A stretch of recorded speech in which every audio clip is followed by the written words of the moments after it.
মিশর একসময় ছিল আলোর শহর, কিন্তু সেই আলোকে ডেকে ফেলেছিল এক মানুষের অহংকার। তার নাম ফেরাউন। সে চিৎকার করে বলতো, আমি মিশরের বাদশাহ, আমার হুকুমি আইন কেউ আমার ইজাজত ছাড়া শ্বাসও নিতে পারবে না। জমিন ভরে গিয়েছিল ভয় আর জুলুমে। ফেরাউন বনি ইসরায়েলের ছেলেদের হত্যা করত আর মেয়েদের জীবিত রাখত, যাতে তাদের শুধু খাওক বেঁচে থাকে। একদিন এক মা কাঁদতে কাঁদতে বলছিল, আমার শিশু আমাকে ফিরিয়ে দাও। কিন্তু ফেরাউনের সৈন্যরা ফেক করে বলল, তোমার ছেলে আর ফিরবে না। জুলুম বাড়তেই আল্লাহর কুদরতের দরজা খুলে গেল। তিনি সিদ্ধান্ত নিলেন, এই নির্যাতিত জাতিকেই শক্তি দেব। যাদের তুচ্ছ করা হয়েছে তারাই ফেরাউনের মুকুট ভেঙে দেবে। এক ভবিষ্যৎবাণী ছড়িয়ে পড়ল, বনি ইসরায়েলের একজন ছেলে জন্ম নেবে যে ফেরাউনের সিংহাসন কাঁপিয়ে দেবে। অতঃপর সেই রাত এলো যখন আসমান থেকে রহমতের আলো নেমে এলো মুসা আলাইসাল্লামের জন্মের সঙ্গে। ফেরাউনের সৈন্যরা ঘর ঘর তল্লাশি করছিল। তখন আল্লাহ মুসার মাকে ইলহাম দিলেন, তোমার শিশুকে নদীতে ভাসিয়ে দাও, আমি তাকে তোমার কাছেই ফিরিয়ে দেব। মুসার বোন পালংটির পিছু নিল। নদীর ধারে বাতাসের ছায়ায় নিঃশব্দে পালং বেশে বেশে পৌঁছালো রাজপ্রাসাদের ঠিক সামনে। আসিয়া, ফেরাউনের স্ত্রী, নদীতে ভাসতে থাকা সেই শিশুকে দেখে থমকে গেলেন। তিনি বললেন, এই শিশু আমাদের জন্য রহমত হবে। কিন্তু ফেরাউন ভয়ে কাঁপতে লাগলো, যদি এই সেই শিশু হয় যে আমার রাজত্ব ধ্বংস করবে। শিশুটি কোনো নারীর দুধই খাচ্ছিল না। এটাই ছিল আল্লাহর গোপন পরিকল্পনা। শেষে যখন মুসার মাকে ডাকা হলো, তারই দুধ গ্রহণ করলো। এভাবে মা আবার সন্তানের সাথে মিলিত হলেন, যাতে সবাই জানে রবের প্রতিশ্রুতি কখনো অপূর্ণ হয় না। মুসা বড় হতে লাগলেন ফেরাউনের প্রসাদে। জ্ঞান, হিকমত ও রহমতে ভরা এক তরুণ হয়ে উঠলেন। একদিন শহরের ভেতরে মুসা দেখলেন দুইজন লড়ছে, একজন তার নিজের জাতির আর অপরজন ফেরাউনের লোক। রাগের মাথায় মুসার একটি ঘুষিতে লোকটি মারা গেল। মুসা বললেন, হে আল্লাহ, আমি নিজের উপর জুলুম করে ফেললাম, আমাকে মাফ করে দাও। পরের দিন আবার সেই একই জগলাটের লোককে দেখে মুচড়ে পড়লেন। মানুষের মধ্যে কানাকানি শুরু হলো, মুসাই তো গতকাল হত্যা করছিল। এমন সময় এক ব্যক্তি দৌড়ে এসে বলল, মুসা, ফেরাউন তোমার হত্যার পরিকল্পনা করেছে, এখনই পালাও। মুসা আর পিছনে তাকালেন না, পথ ধরে চললেন মাদিয়ানের উদ্দেশ্যে। তপ্ত রোদ, ঠান্ডা হাওয়া, নিঃসঙ্গ মরুভূমি, কিন্তু তার পথ আল্লাহর প্রতিশ্রুতিতে আলোকিত ছিল। দীর্ঘ ভ্রমণের পর তিনি মাদিয়ানের এক কূপে পৌঁছালেন। দেখলেন দুই মেয়ে পানি তোলার জন্য অপেক্ষা করছে। মুসা তাদের জন্য পানি তুললেন। মেয়েরা তাকে তাদের বাবার কাছে নিয়ে গেল। বৃদ্ধ বললেন, তুমি নিরাপদ, আমার বাড়িতে থাকো। তারপরেই প্রস্তাব এলো, আমি আমার দুই মেয়ের একজনকে তোমার সাথে বিবাহ দিতে চাই, যদি তুমি 8 বছর আমার সাথে কাজ করো। মুসা প্রস্তাব গ্রহণ করলেন।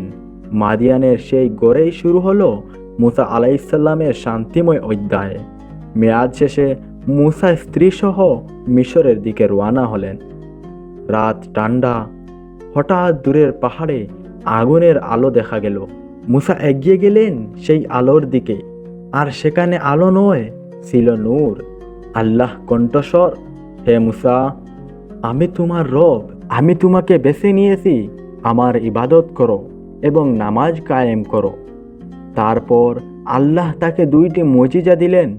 লাঠি সাপে পরিণত হলো, ভূগোল থেকে আলো উদ্ভাসিত হলো এবং আল্লাহ বললেন, ফেরাউনের কাছে যাও, সে সীমা ছাড়িয়েছে। মুসা দোয়া করলেন, আমার ভাই হারুনকে আমার সহকারী করো। আল্লাহ বললেন, তোমার দোয়া কবুল। মুসা ও হারুন ফেরাউনের সামনে দাঁড়ালেন। ফেরাউন বিদ্রুপ করে বলল, মুসা, যাকে আমি বড় করেছি সেই আজ রবের বার্তা নিয়ে এসেছে। মুসা বললেন, তিনি তোমার ও রব ফেরাউন। ফেরাউন বলল, প্রমাণ দেখাও। মুসা লাঠি ফেললেন, তা সাপে রূপ নিল। ফেরাউন ভয় পেল, কিন্তু মুখ লুকালো অহংকারে। জাদুকরদের ডাকো। মিশরের সেরা জাদুকররা এলো। তারা জাদু দেখালো, মানুষের চোখ দা দিয়ে দিল। এক মুহূর্তের জন্য মুসা ভয় পেল, কিন্তু আল্লাহ বললেন, ভয় পেও না মুসা, তুমিই বিজয়ী হবে। মুসা লাঠি ফেললেন, এটি সব জাদু গ্রাস করলো। জাদুকররা সেজদায় পড়ে গেল। এ জাদু নয়, এ রবের নূর।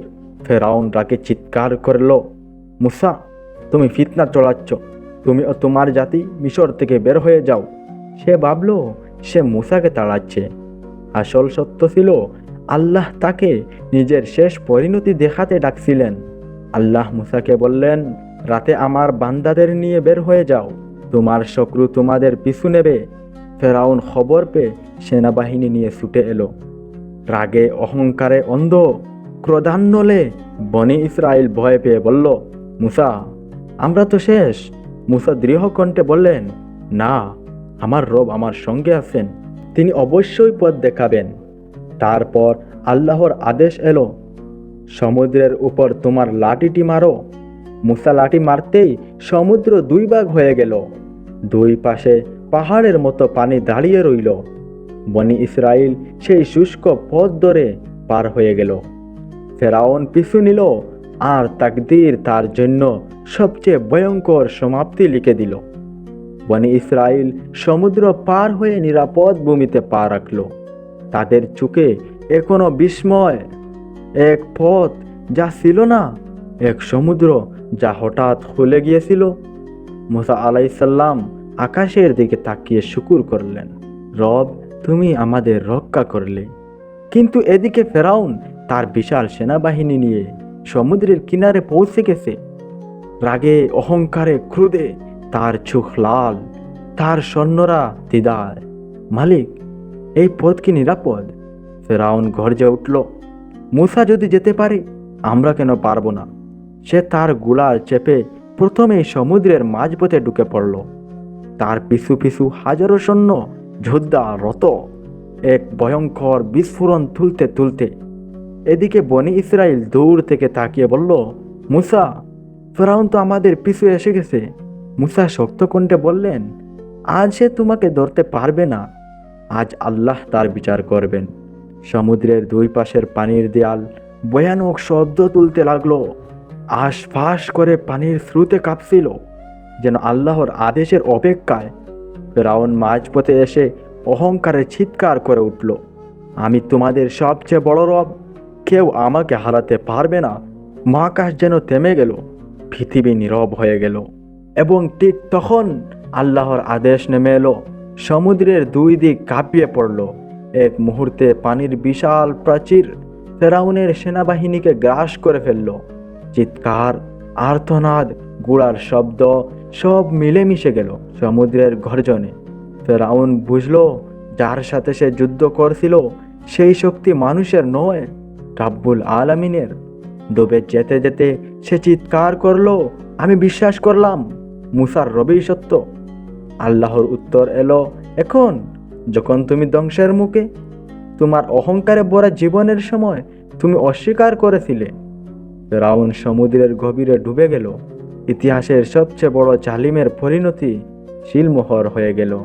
সকালে সমুদ্র তার মৃতদেহ তীরে চড়ে দিল, যাতে পৃথিবী দেখে নে অহংকারের ফল কি। বনি ইসরায়েল তাকিয়ে রইল। গতকাল যে মানুষ বলতো আমি খুদা, আমি খুদা, আজ সে মাটির মতো নিতর হয়ে পড়ে আছে। মুসা আলাইসাল্লাম বললেন, এটাই জুলুমের শেষ। আল্লাহর ওয়াদা সত্য। ফেরাউন ধ্বংস হওয়ার পর মুসা আলাইসাল্লাম বনি ইসরায়েলকে নিয়ে নতুন ভূমিতে চললেন। আল্লাহ তাদের জন্য মান্না সালবা দিলেন। প্রিয় বন্ধুরা, ভিডিওটি যদি আপনাদের ভালো লাগে তাহলে আমাদের চ্যানেলটি সাবস্ক্রাইব করবেন, ভিডিওতে কমেন্ট করবেন এবং লাইক দিবেন, আর আপনার মতামতটুকু জরুর কমেন্টে জানাবেন।